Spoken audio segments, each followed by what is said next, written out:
Yesterday afternoon, Ohio State head coach Ryan Day named junior Kyle McCord the Buckeyes starter at quarterback after a long, drawn-out battle that had taken place since spring ball with redshirt freshman quarterback Devin Brown.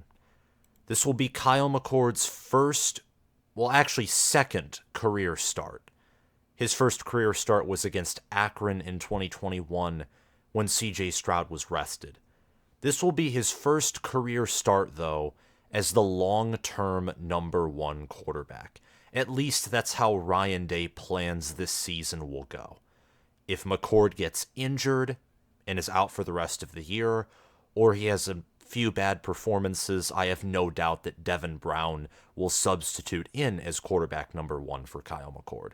But Kyle McCord's first game as the number one guy for Ohio State football and the number one quarterback for the whole season will be on the road in Big Ten play against Indiana, who traditionally has had a stingy defense under Tom Allen. However, these programs could not be further from each other. Ohio State last year went 11-2. 11-0 entering the game, losing the game against Michigan 23-45 in a beatdown, but a beatdown that was competitive for 3 quarters. After falling to Michigan and going 11-1, 8-1 in the Big Ten in the regular season, Ohio State watched and waited as USC got blown out by Utah and as TCU lost in overtime to Kansas State. Only one of those losses, preferably USC, was needed for Ohio State to sneak into the college football playoff. And the 2 teams that needed to lose lost. And Ohio State went to the playoff, and they nearly beat Georgia, leading Georgia, and in my mind, dominating Georgia, controlling the game for 3 quarters before Georgia's defense woke up and Georgia's superior depth, especially at safety, was noticeable, extremely noticeable. And Georgia outscored Ohio State in the 4th quarter and won 42-41. Several teams had miscues. However, at the end of the day, Georgia was the mentally tougher, deeper roster, and that's why they won in the Peach Bowl by a single point. If Noah Ruggles makes that field goal or Stetson Bennett throws another interception, the perception about Ohio State this season would be different. Even with a 22-point loss to Michigan at home, a lot of that would be forgiven if Ohio State's record last year was 13-1 with a national title blowout victory over TCU and a win over the 1-seed Georgia, as opposed to 11-2 and allowing a combined 87 points in the final 2 games and going 0-2 against the 2 toughest teams that Ohio State played all season long. The urgency for Ohio State to come out and not just dominate this game, but dominate against Youngstown State the following week, go on the road and thrash Notre Dame, crush Penn State at home, go on the road and beat Luke Fickell in Wisconsin, and travel up to Ann Arbor and beat Michigan. The urgency for Ohio State to put together a season that is the best Ohio State season since 2019, that level is through the roof. The steam is trying to escape the valve. Ohio State is a motivated and frustrated team. They have new pieces, but they also have plenty of experience, which we will talk about throughout this video. The Indiana Hoosiers, meanwhile, the only commonality with Ohio State that they have is the urgency. Tom Allen is 6-18. 6-18, only winning 1/4 of his games over the past 2 seasons. 6-18. I can't even believe that. After the success that he had in 2019 and 2020, someone who was once viewed as the Big Ten's rising star is now the head coach most likely to be fired after 2023. Indiana used the transfer portal tremendously this preseason, and they had to, because, newsflash, Indiana went 4-8 last year. 4-8. Their biggest win was on the road against Michigan State, which to a certain degree was a fluke win anyway, as Michigan State missed multiple field goals and had miscues all around on defense, special teams, and offense. And Michigan State was bad last year, and they played even worse than the typical bad that they played in 2022. Indiana also had a shocking win against Illinois to start off the year. And Illinois, after that game, won 7 straight, and at some point was in the top 15 and looks like a lock to win the West before losing to Michigan State, Purdue, and Michigan. And then Illinois, I think, beat Idaho and Western Kentucky, but they lost to everyone else, getting blown out by Penn State, blown out by Ohio State, losing to Michigan in a more competitive game, but surrendering 7 sacks, and losing to Rutgers, Maryland, any opponent imaginable outside of the 4 that I mentioned. Their roster was a disaster. Connor Bazelak transferred out to Bowling Green, and Indiana brought in 23 incoming transfers, and they had 23 outgoing transfers. Taven Jackson is going to be the starting quarterback for Indiana. He's transferring in from Tennessee. Some other players to look out for are Marcus Burris Jr., a defensive lineman from Texas A&M. Andre Carter, a future NFL defensive lineman from Western Michigan, transferred in. DeQuise Carter transferred into Indiana, rated as a 4-star by 24/7 Sports. And other players as well. This roster is going to have a new look to it. So urgency for both programs, but obviously coming off of completely different seasons, which just shows that the expectations at these different schools and the talent level and the potential is radically different. Before we continue this video, please subscribe to the channel and hit the notification bell so you can get notified when I release new college football content. Also, like this video so we can get this video into the algorithm and gain more Ohio State and Indiana subscribers, and also more Big Ten and college football subscribers, and grow our community. We're trying to reach 20,000 subscribers by the end of the 2023 college football season. Let's talk about the matchup. As I've stated earlier, Ohio State's coming off of an 11-2 season. Indiana, meanwhile, coming off of a 4-8 year, and that team was just toxic. I mean, they had no business beating Illinois. They had no business beating Michigan State, and they did. Which means, in my mind, that Tom Allen and his team still have some fight in them. But you can't only have motivation and fight to win football games. Tom Allen's a great motivator. Total players coach. Knows how to get them playing, and they don't quit. However, they are closer to talentless than they are to having the talent that Georgia, Alabama, and Ohio State do. They're ranked 69th in ESPN's FPI. I don't even remember what they're ranked in my potential power index, but despite the fact that my potential power index sadly doesn't deal with group of 5 schools yet, which is why I don't feature it in videos, Indiana is outside of the top 50, which means they are definitely in the lower, I'd say like lower quarter for sure, if not the lower 8th of all Power 5 schools.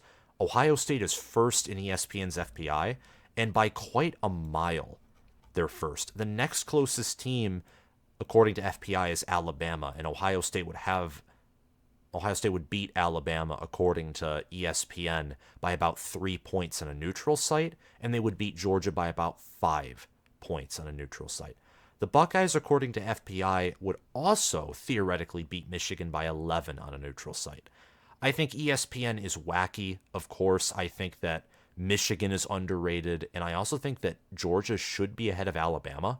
I think Georgia is underrated even in ESPN's FPI, along with Michigan, but I think that it is wise to be higher on Ohio State than most people are this year. They're number 1 in football power index, and Ohio State's number 2 in my power rankings, the potential power index. They're neck and neck with Michigan, slightly ahead of Georgia, and Michigan is slightly ahead of Ohio State. Those 3 teams, in my mind, are the elite teams this season, with Alabama, because they have Nick Saban and with their talent, they, of course, could jump into that elite category. but I think this year it's going to be Michigan, Ohio State, and Georgia. I have them ranked in that order, U of M at 1, Ohio State at 2, and the Dogs at 3. But I think there's a solid argument for any of those teams to be 1, 2, or 3. And then I think there's a sizable drop-off after that. The game will be played in Memorial Stadium, and the Ohio State-Indiana matchup will be on CBS this Saturday at 3:30 p.m. Eastern Time. The Buckeyes went to the college football playoff last year. They're given a 97.1% chance to win, and the line currently is Ohio State minus 30. They're favored to beat Indiana by more than 4 touchdowns in their first game. First game is a Big Ten conference game on the road with a new quarterback. But if you pay attention to Big Ten football and college football, you know Indiana is terrible. You know that Ohio State is cream of the crop, one of the best programs in all of college football. And theoretically and on paper, Ohio State should go into this game and blow Indiana out of the water. Just destroy them and potentially sink the battleship of the program, because Tom Allen is on the hot seat here. And that's something that you can't say for a lot of Big Ten head coaches. Pat Fitzgerald was fired this summer, and David Braun's the interim, so no hot seat talk there. Greg Schiano could be on the hot seat, I'd say, depending on how this season goes, but I think he's safe from being fired this year.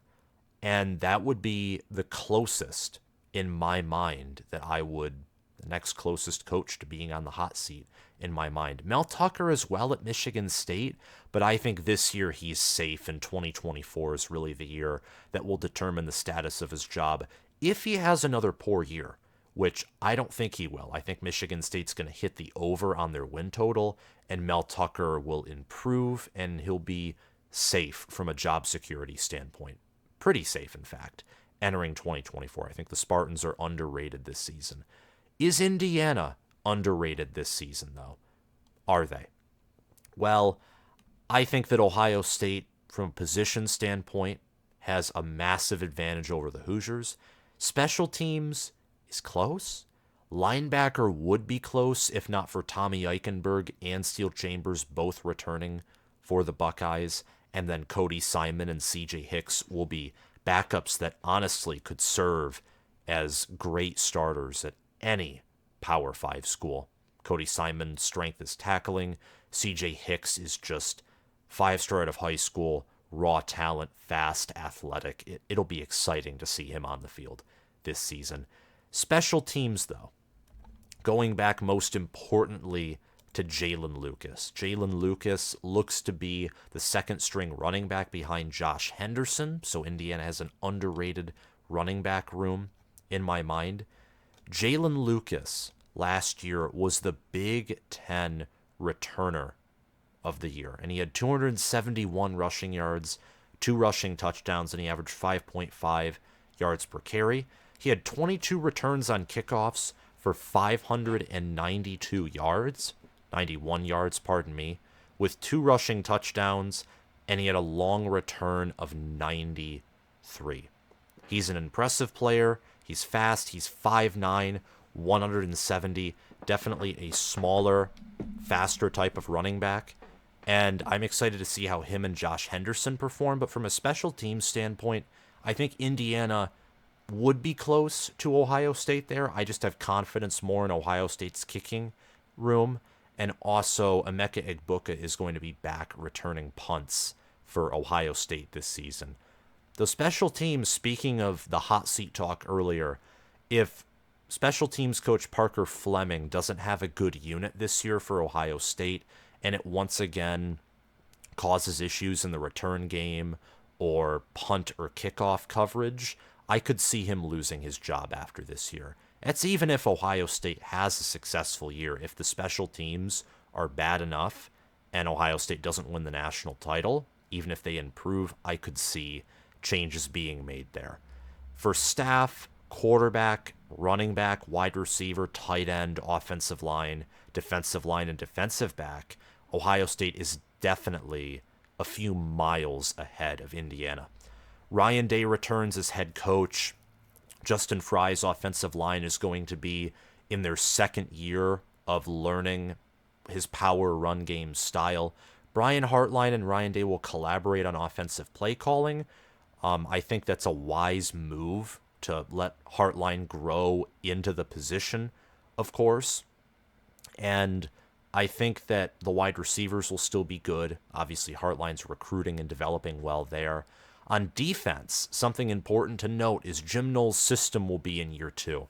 And with Ohio State returning the likes of JT Tuimoloau, Michael Hall, Ty Hamilton, Tyleik Williams, Jack Sawyer, Tommy Eichenberg, Steele Chambers, Denzel Burke, Lathan Ransom, Josh Proctor, Jordan Hancock, Cameron Martinez, all of these players started or played significant time last season. So a lot of Ohio State's defensive production is back. I think the defense is destined to take a big step forward this season. And for Indiana, I have a hard time seeing how their offense is going to get through Ohio State's defense with just how bad their trench play is. Ohio State returns, again, Michael Hall, Jack Sawyer, JT Tuimoloau, who all had 3.5 sacks or more last year. Hall and Sawyer had 4.5 each. Tuimoloau had 3.5. Eichenberg had 2.5 sacks, and Steele Chambers and Cody Simon had 2. A large portion of Ohio State's pass rush is returning. Outside of Javonte Jean-Baptiste, who's with Notre Dame now, and Zach Harrison, who left for the NFL, and Jerron Cage as well, who ran out of eligibility, the majority of Ohio State's pass rush production, the 34 sacks they had last year, much of that comes back.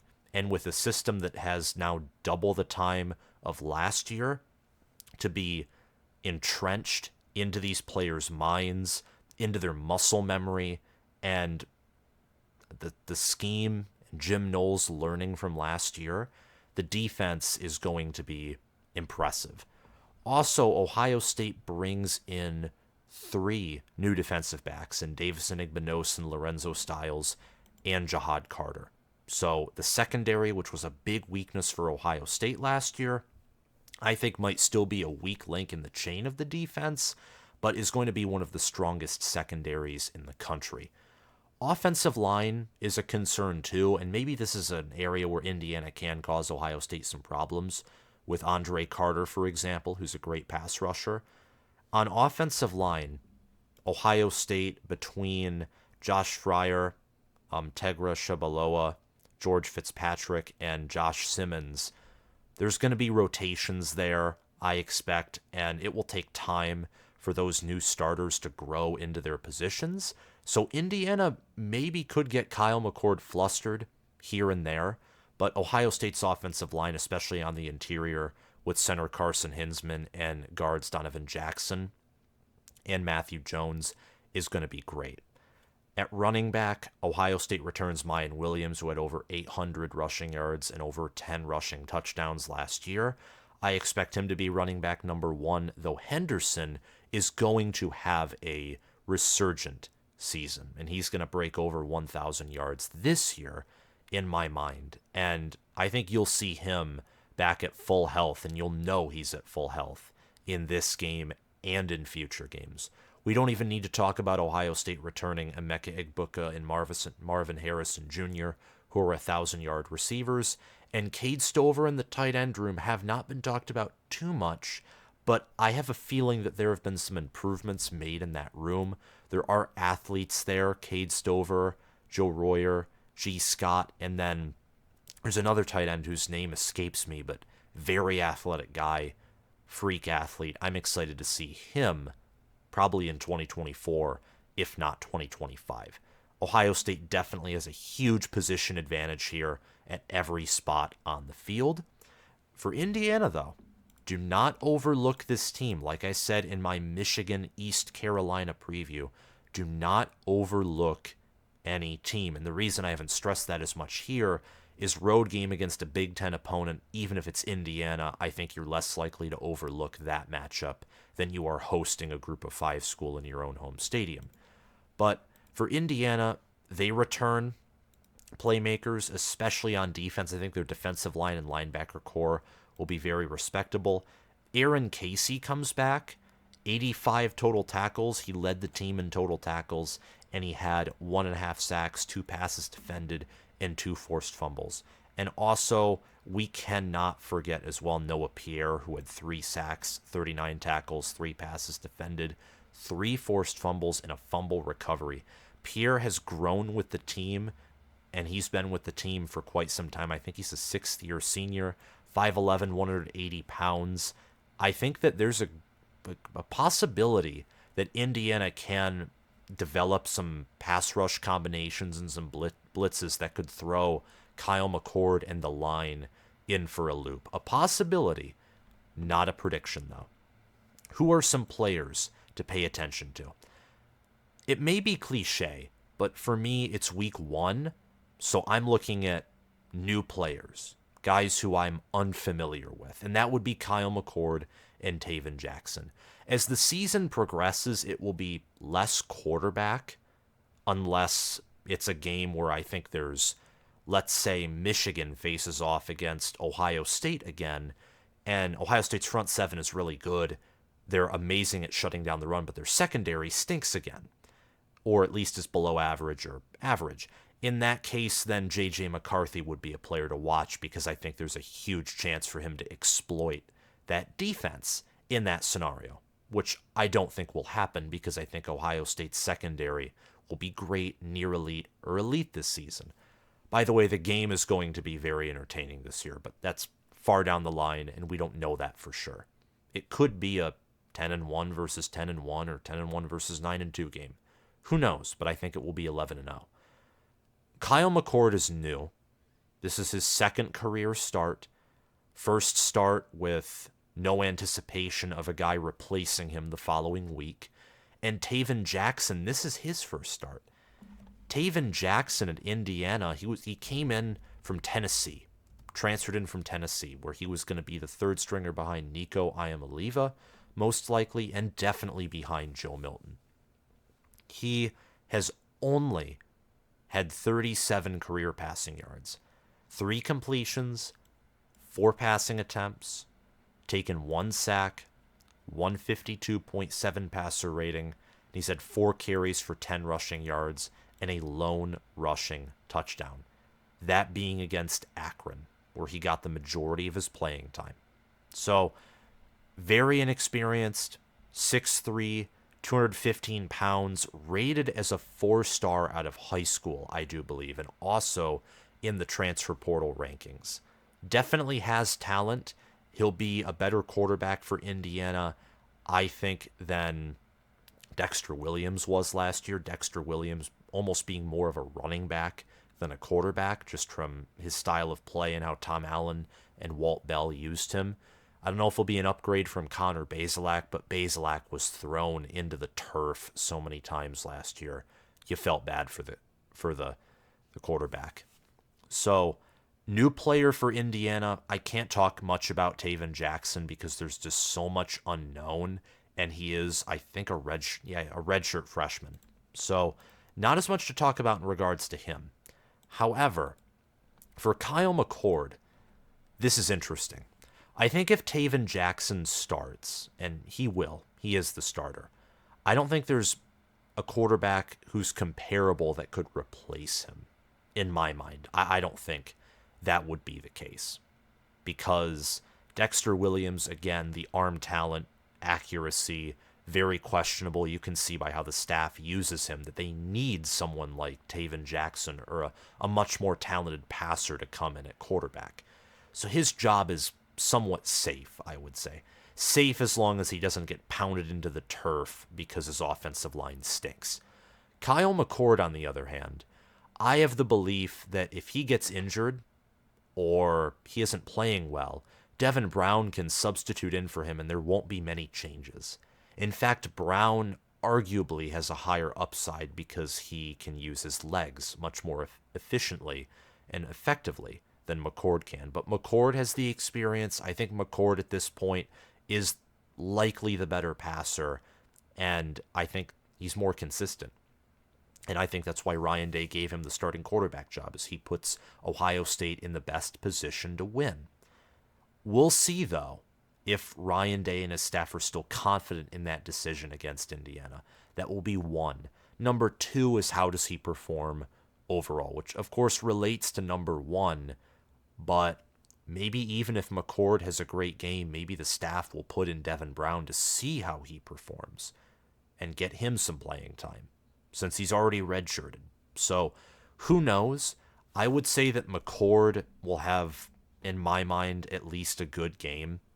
He, of course, could have that off game, but it's an Ohio State quarterback, McCord is, and Ohio State's favored by 30 points. And McCord, by the way, in 2022, McCord had 190 passing yards, 1 touchdown, a 176 passer rating, and a QBR that was comparable to J.J. McCarthy's. And then in 2021, he had 2 passing touchdowns, 2 interceptions, and he threw for 416 yards. Of course, the majority of those came in a game against Akron, where he went 13 of 18 for 319 yards, 2 touchdowns, and a pick, and he had a 246.6 passer rating. Yes, it was against Akron being a terrible team in 21 and also in 22, but an impressive statistic nonetheless. And he has wide receivers to throw the ball to. So I think that he'll have a great game, and Taven Jackson, I'd say, will probably have a better showing or a better performance against Ohio State than Dexter Williams did last year, certainly as a passing quarterback. My prediction, as you probably already expected, is a blowout. 56-7 is my prediction. Ohio State will run through Indiana. They'll pass all over Indiana. I think they'll have over 500 yards of total offense with 300 or more passing yards and 200 or more rushing yards. I expect Williams and Henderson to get about equal amounts of carries, though I think with Indiana's stout defense, specifically front seven, it would be more advantageous of Ohio State to use Miyan Williams, who I think is more of a bruising back and knows how to carry the pile forward. Henderson will probably have a big run or two.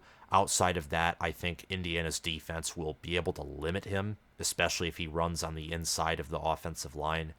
Miyan Williams won't have the same explosiveness, but he's more reliable, and I think you're going to see him do very well up the middle and also on the outside too as well, because Williams does have momentum and speed to him. Marvin Harrison Jr. will have a great game. I don't know if it will be competitive at the beginning for a quarter or not, but for sure by halftime, Ohio State will have a sizable lead. By the end of the game, it'll be a blowout. And it might be a blowout at halftime or even a blowout in the first quarter. I think this Ohio State team is really good. There's just the possibility that with a new starting quarterback and look, with Indiana's defense having some competent pass rushers and traditionally a staunch defense, there is a chance that Ohio State's offense might run into some problems in the first quarter, but after that, Ohio State will have it all figured out. McCord will shine his 2023 starting quarterback in this game. He'll throw for multiple touchdown passes. Marvin Harrison Jr., Emeka Egbuka, and Cade Stover will each have a touchdown reception. That's my prediction for Ohio State. Indiana, on the other hand, is going to be disorganized, and they'll have depleted depth. It will be hard for Tom Allen to bounce back from this loss, as Indiana's schedule is one of the toughest in America, which is the case year after year. However, this year it's especially so, because not only do they have a tough Big Ten schedule, but in the non-conference they play Louisville at a neutral site. Louisville will be a middle-of-the-road ACC team, probably below average or average Power 5 team, but they'll be better than Indiana. And they only have Indiana State after an Ohio State blowout to prepare for Louisville. And then after Louisville, they play Akron, which Joe Moorhead, I think, is going to have Akron much better this year than last year. And then back-to-back road games at Maryland and Michigan. And from there, Rutgers, Penn State, Wisconsin, Illinois, Michigan State, and Purdue. I don't see how Tom Allen survives 2023. I don't. Period. Amen. I think Indiana will be in the market for a new head coach in 2024. It would in fact surprise me if they kept Tom Allen after this season. I think Indiana, through subtraction in the transfer portal and the fact that transfer portal additions often take time to build chemistry, and they have a tough schedule. They are far less talented than almost anyone in their division or conference to begin with. I think that Indiana is almost destined to regress compared to 2022.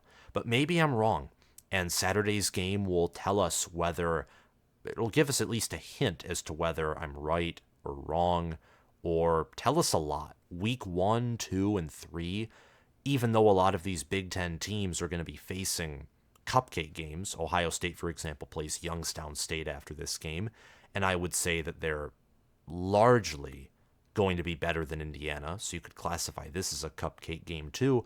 We're going to learn a lot about both the teams that will lose and win, regardless if they are upsets or if they're the blowouts that we anticipate. Again, 56-7 is my prediction. Ohio State will have easily more than 500 total yards. McCord may struggle for a quarter, probably more so because of his offensive tackle room than his play, but he'll kill it by the end and kill it in a good way. I mean, with those wide receivers and with the talent that he's shown us before, he will tear Indiana's secondary to shreds. Before we end this video, I want to give a quick shout out to my patrons. I update the Patreon list every week, so if your name isn't on here yet, do not worry. After week 1, this list will be updated, and your name will be on here, and you will have recognition.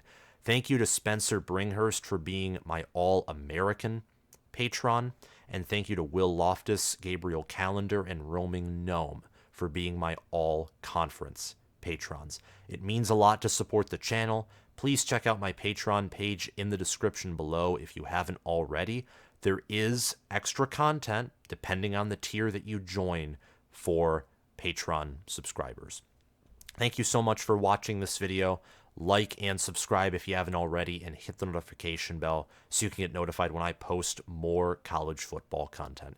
I'm so excited to watch every Big Ten team play this weekend, especially Michigan, Ohio State, Michigan State, Penn State, and Thursday night's anticipated matchup by Minnesota hosting Nebraska. Thank you for watching, and I'll talk to you guys later. Bye-bye.